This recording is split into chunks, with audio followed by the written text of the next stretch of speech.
Egyfajta közösségi érzést biztosítanak ezek a csoportok, nagyon sokszor egy ellenkultúrát jelentenek, a lázadás terepét jelentik. Elmondható, hogy legalább a kétharmada ezeknek a csoportoknak a tagságának az fiatal. Nagyon fiatalokat is látunk, de 16-18 éves fiatalokat abszolút látunk. Az a megközelítésre tetszik, ha mindent az iskolától várunk. Én azt gondolom, hogy ennyiben lásd a roma sorozatgyilkosság története, a családból hozott mintákat, nem tudom, hogy az iskola mennyire tudja korrigálni.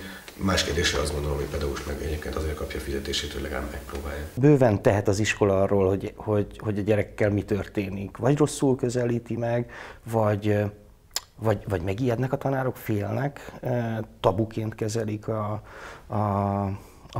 szélsőségek felé tolódását a gyerekeknek. Nincsenek esetleg módszereik arra, hogy mit is kezdjenek, vagy nem tudják, hogy a gyerekek miről beszélnek.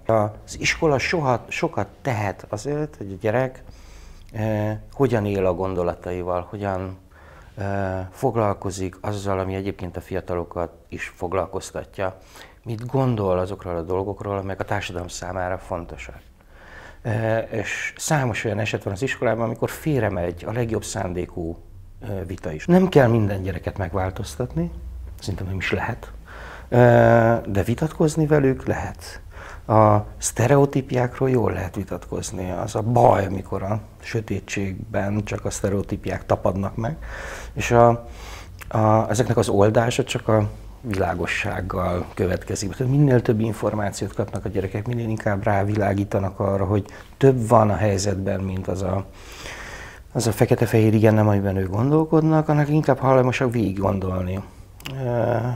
És akkor többen lesznek azok, akik nem csúsznak el, akár butaságuk folytán, akár valamilyen csapdahelyzetük folytán nem csúsznak el a szélsőségek felé.